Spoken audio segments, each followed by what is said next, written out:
Welcome. I'm so glad that you could join me for this very special feast. It was the night Jesus was betrayed.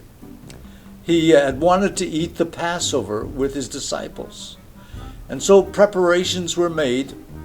And Jesus had sent Peter and John into Jerusalem so that they could find a room prepared and the meal and everything ready for the feast of the Passover. When Jesus and the 12 arrived at their place prepared, it was meant to be a celebration. It started off, though, with the disciples arguing and debating and bickering, and Jesus had to set them straight, and then he washed their feet. The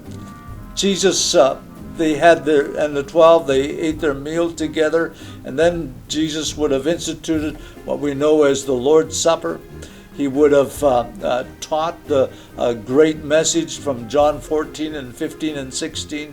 He would have prayed his high priestly prayer in John 17. They would have sung a hymn, and then they would have made their way to Gethsemane, where Jesus would be betrayed. Well, they were celebrating the Passover. And the Passover in Exodus 12, it was about a special commemoration for the Hebrew people, because they wanted to remember the great deliverance from Egypt, from slavery, from bondage, from darkness.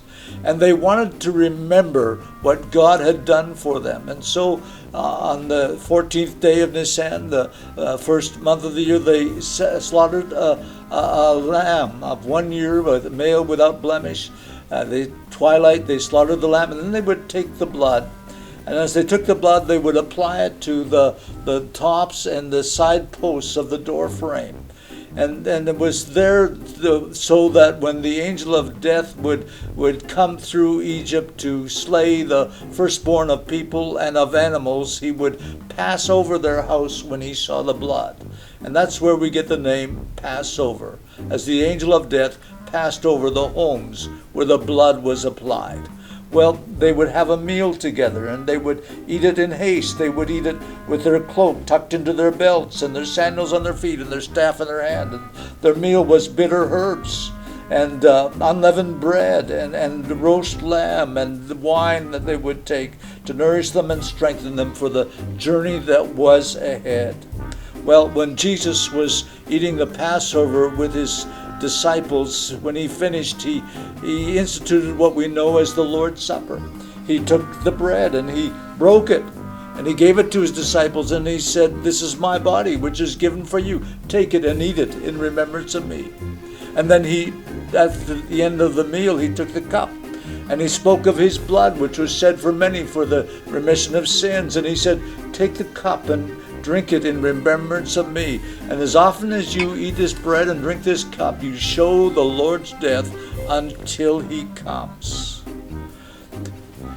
Jesus and his disciples were celebrating the Passover.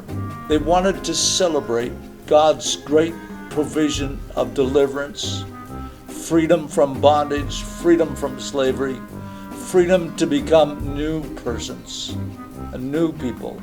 They wanted to celebrate the provision of God and his blessings upon them and the strength that he would give them for the journey they had before them. And they also wanted to celebrate with anticipation of the hope for a certain future, that God would lead them and guide them and be with them and lead them into a land of plenty and a land of great provision. And so they were excited to celebrate that. Well, Jesus and his disciples wanted to celebrate that and to remember the protection, blessing, and provision of the Lord, the great God. And so it is for us today. As we come together, we celebrate. We celebrate God with thankfulness in our hearts and anticipation and hope, looking to what is next with our journey with God. So as we join together today, let this be a meaningful time for each one of us. I ask that in the name of Jesus. God bless you.